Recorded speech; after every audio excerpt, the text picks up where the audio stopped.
My name is Tati, and I am here with Pastor Robey, and we are in a series called What's the Difference? And this series, we're diving into different faiths, whether it's Mormonism, Jehovah's Witness, Agnostic, and how, as Christians, we approach conversations, how to handle those kind of times of talk, and how to go about it. So Robey, why don't you kind of remind us, we talked a little bit about it on our last episode, about the demeanor and the goal that we have when having these conversations and how to approach them. Mm-hmm. And I think that's really important. And I think it's an important series because we all have people that we know and love that come from different faith backgrounds. And there are times in those relationships where we're talking to them about what they believe. And so this series is not as much about how to start those conversations, but when we're in them, how do we go about them and what do we need to know? Yeah. And so specifically, we talked about the demeanor that we want to have, which is so critical. Mm-hmm. And we talked about that in the first episode. If you didn't get a chance to hear that, we'd encourage you to go back and listen to that one because that is so important. And what the scripture says is that the demeanor we're supposed to have is love and truth. We're supposed to speak the truth in love. And sometimes it feels more loving to not speak the truth because we don't want to hurt their feelings or we don't want to disagree or things like that. There's a loving way to speak the truth. For sure. And sometimes we excuse a lack of kindness or a lack of love because it's the truth. Right. Well, I'm just telling them the truth. Well, there's a way to speak the truth in love. And so there's things like always being respectful, making it a dialogue, be a listener, ask them what they believe, learn from them about their belief systems, and be affirming, be encouraging. Those are all loving things that we can do as we're then speaking the truth. And then the thing we want to know about speaking the truth is that we really want to make sure we're focusing on the truth of the gospel. That's the priority. Right. And so those are the ways we want to approach any of these relationships and these conversations. Yeah, that's really good. I definitely would encourage to listen back. It was a really good episode of what we dialogued about. So why don't we go into the atheism and agnostic belief system? What Sure. does that look like? Can you maybe define what that is for some listeners that don't know what the definitions of that is? Yep. So these are really two different belief systems. There's agnosticism and atheism. We're probably going to spend most of the time on atheism, but we're going to hit both of them. I think sometimes there's some confusion about those two. So we're going to hit both of them. And there's people in my life, I have friends that would fall in both of those categories. And so agnosticism more formally is the belief that person would say, I don't think it's knowable. I don't think it's knowable as to whether there's a God or not, or what the ultimate truths are of the universe. That's just beyond our capacity to understand, or for other reasons it may not be knowable. But most people probably mean that in terms of, I just don't know what I believe. And a lot of those people would say, I'm on a journey. And some would even say, I would like to believe, but I just don't know what I believe. Atheism is different in that atheism is saying, I do not believe in God. It's atheistic. Theistic means a belief in God. So atheistic is, I do not believe in God. And so those are different belief systems, and we would obviously approaching those conversations differently. Well, that's really clarifying. I definitely think there is a difference between the two, and it's important to not get confused. And I've definitely had friends in my life that they say they don't know what they believe in, and they've tried out different faiths. They've gone to different churches or organizations to see what they believe in and exploring that. Yep. And I would encourage, that's a great thing to be, at least they know there is something greater than us. There is a higher power, and they are exploring those things. Yep, absolutely. And so I would say that, and maybe we start there. Maybe we talk with, how would you have a conversation with someone who's an agnostic? A lot of people start as atheists, see enough where they're like, okay, maybe I'm not an atheist. Maybe I just don't know. And they move to agnostic. Some people, I think for many people at least that, again, this is not everybody, but for sure.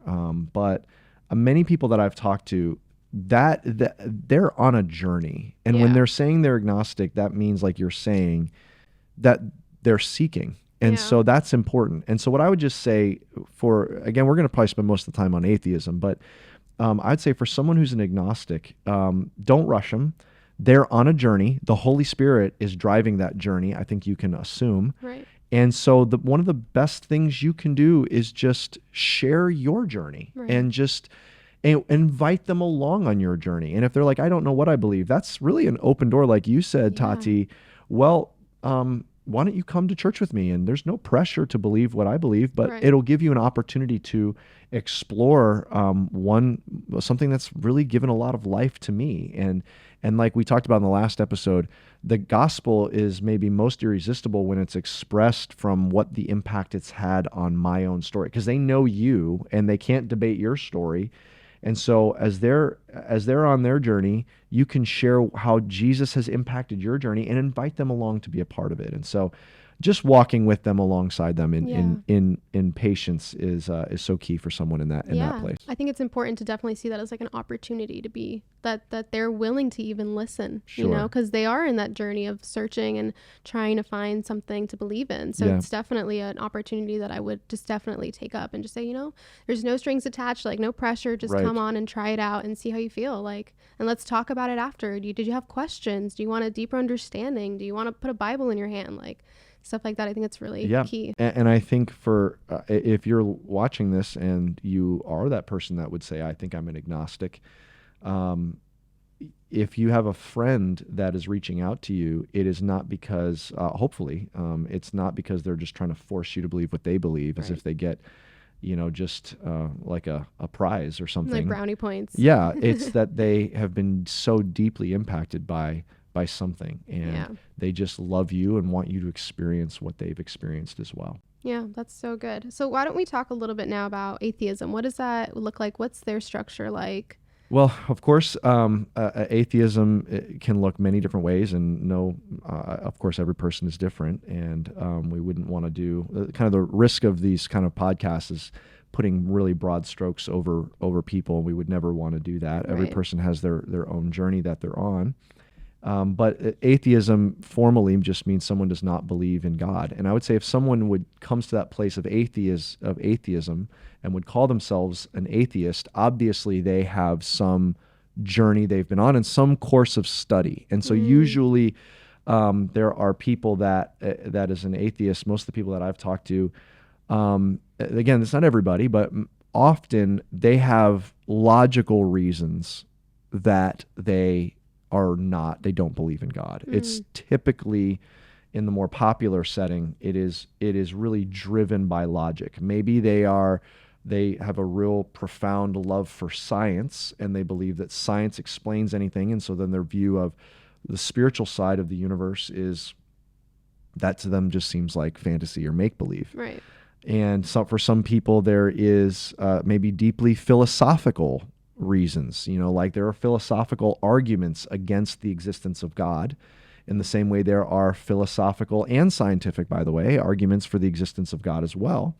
And but there's maybe like the problem of evil. How could a good God let so many bad things happen? You know, if God has the power to overcome evil and yet he doesn't, but he's good, how can a good, all-powerful God exist? And so there's those philosophical, logical questions that they may be really ready to share.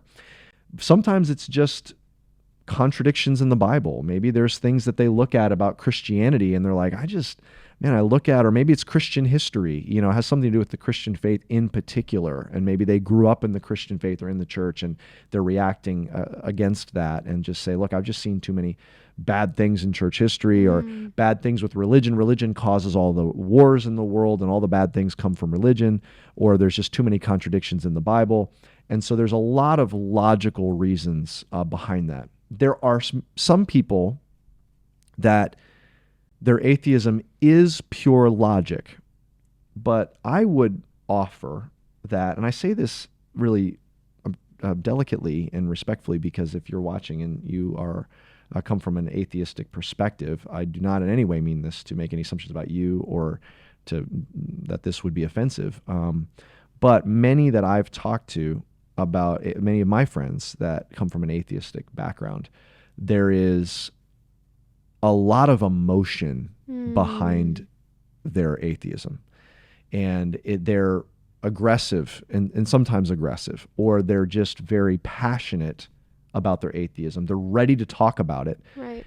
And ready to you know, at times some I've known are ready to, like the first Christian they find, oh, well, Christian, how about this? And they're very aggressive. And so that makes me then question, if there's so much emotion behind that, then is it a purely logical conclusion that they've come to? Yeah. It sounds like there is emotion behind it as well, including the logic. I mean, there are things that I logically believe, but I'm not going to get into a fight about it. Like, I believe in the laws of thermodynamics, but if I find someone who doesn't, I'm not like mad. I'm just like, well, that's different. You know, I don't know. When an apple falls from a tree, it goes to the ground, the law of gravity. I just believe it. I don't get mad about it. But a lot of times I think underneath atheism, again, I'm not trying to do broad strokes, it's not everybody, but a lot of times what maybe even started someone down that journey or is driving someone in that journey is a lot of times there's hurt. And by hurt, I mean maybe they were hurt by the church they grew up in, or they were hurt by Christians, and they saw hypocrisy and that hurt them. Or they've been hurt by God. They say, it's hard for me to believe in God when, if there is a God, then he or she or it allowed this to happen in my life. And so I say that because I love logic and I love philosophy, and I have had friends that have said, well, what about this, this, and this? And so then I've presented a logical response to that, not a definitive like, you know, this is the final word, but just logically, humbly, at least I tried, graciously, lovingly gave a logical response. And they, in the safety of our friendship, were like, wow, that makes a lot of sense. I don't know what to say to that. But it didn't move the needle. Right. And I think the reason, because really what's underneath a lot of those logical arguments is some hurt that needs to be dealt with. And so this is why it's so important, the demeanor. We just, if I'm in an argument, like it's like that, what have I accomplished? Like it's not going anywhere. It's not going anywhere. It's no longer productive. I don't want to be combative. I don't want to be dismissive. I don't want to be demanding or demeaning or judgmental. I want to have a listening ear. I want to have discernment. I want to be listening for how the Holy Spirit wants to take this conversation. I don't want to just load up with my biblical or philosophical ammo and just go after a conversation. It's just going to be unproductive. Yeah. There is a place for logical conversations. And we've had other podcast episodes where we've talked about the problem of evil, and we've talked about contradictions in the Bible, or at least what appear to be contradictions in the Bible. And we've talked about some of those things. You can check those out on our podcast. But really, for this episode, I just want to hit, I think with your friend or your family member who's an atheist, you just want to be a safe place. Yeah. Because underneath that, there may be hurt. Maybe they need to talk about how a Christian hurt them, or how the only Christian they know at their office happens to also be kind of an underhanded, gossiping, competitive person. And they're like, why would I want to be like that? Right. They need a safe place that they can talk about that. And so we want to be that for that person. Yeah, it definitely goes back to the first episode of talking about the way we approach, what our goal is when having these conversations, because it's true. A lot of them can definitely feel a level of hurt, maybe by other Christians, like you're saying, and they definitely need just someone to listen to. And it doesn't have to be logic. It doesn't have to be a contradiction in the Bible. It's really just, I got hurt by X, Y, and Z at this church, and this is how I felt, and how it deeply affected me, and how I'm struggling right now to even find God and all of that. And that's a real place to be sitting in, and a hard place to be sitting in. Yeah. So I think that approach is very, very important to remember. Yep. And I think there's another space where sometimes it's not that complicated. There's not hurt. It's the emotions are coming from, I want to live how I want to live. Yeah. And so when I believe that there's a God, then I have to change how I live. And, in those moments, if someone can admit to that, that's admirable. Right. Because that's honest. Yes. And most people are not that honest with themselves. And so I would say in understanding kind of where things are going, there's with a kind of conversation with a friend who's an atheist, they may have a lot of things that you can't answer. And it's not a bad idea to say, hey, that you're obviously given a lot of thought to this. You're very smart. I don't have answers to that. While it doesn't rattle my faith, maybe I can get back with you and give you some thoughts. And it's a great opportunity to go to one of your pastors or spiritual leaders and ask them some questions and ask them how to respond to that. There's some wonderful books out there that you could read with a friend. They're probably going to have a book that they want you to read with them too. Right. And so that's fine to go on that journey, but you want to create a safe space to be able to have these conversations. And you want to be able to have a loving friendship where if you all don't see eye to eye, the friendship doesn't fall apart. And so that you can still engage in a good friendship with them. And so I think those are some ways that we can go about those conversations with someone who would refer to themselves as an atheist. Yeah, I love what you said about like, even if you don't see eye to eye, your friendship doesn't need to fall apart. Because in this day and age, it's just like if you don't agree on anything, you can't be friends. Right. And that can be really hard because we don't have any different views. We can't learn from other people and learn from other religions and what they believe in and all that stuff. So I think that's super important to remember. And just, I really like, what you said was really good, Robey. Well, I think maybe how we can land this episode, Tati, is just when it comes to making a bridge for the gospel. And what I would just encourage you, if you have a friend who's an atheist or an agnostic, after you've listened and you've had that conversation, when it's time for you to tell your story again, if that is coming, if your telling of the gospel comes from a place of your own personal just awe, that's what's just so compelling. It's not a logical argument. There is a place for logic. God gave us a brain. He doesn't, he wants us to think, and he wants us to be scientific. We're not afraid of science. We love science. It's studying God's creation. We're not afraid of philosophy and logic. Those all belong to the Lord, and there's good reasons for all of those to believe. We can be very scientific and love God. We can be very logical and love God. And there's so many of those things that support our love for God. But in the end, a human-to-human conversation, you want to be so personally dazzled by who Jesus is and what he's done in your life, and that you can share that and share the story, your story of the gospel, and just in a way that, no one can dispute what you've experienced with Jesus, and just share not only what that is, but let them in on the day-to-day journey that you have with Jesus and how much hope and peace and life he brings into your life. Not perfect, doesn't take all your problems away. Right. There are times you struggle. Be open with your struggles, because that's real. The gospel doesn't mean that we're perfectly holy and we never struggle again. No, the gospel tells us that this world is fallen, so we're going to struggle and we're going to mess up. That's part of what the gospel says. But you're sharing that story and bringing them in on the journey.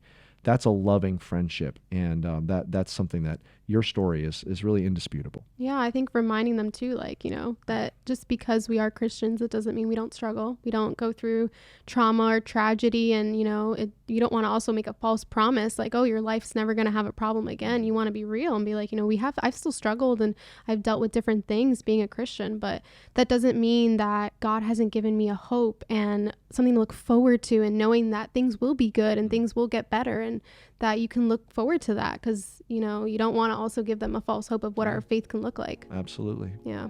So that's been really good. I've been really excited. This episode was really good, guys. Thank you so much for tuning in, and we can't wait to see you guys next week. Thank you so much for listening to the City Rev Life Podcast. Feel free to subscribe and leave a rate and review. And we love it when you share it with your friends on social media. So don't forget to tag us at cityrev.church. If you're interested in more resources, download our City Rev Church app and follow us on social media. Thank you so much, and have a great day.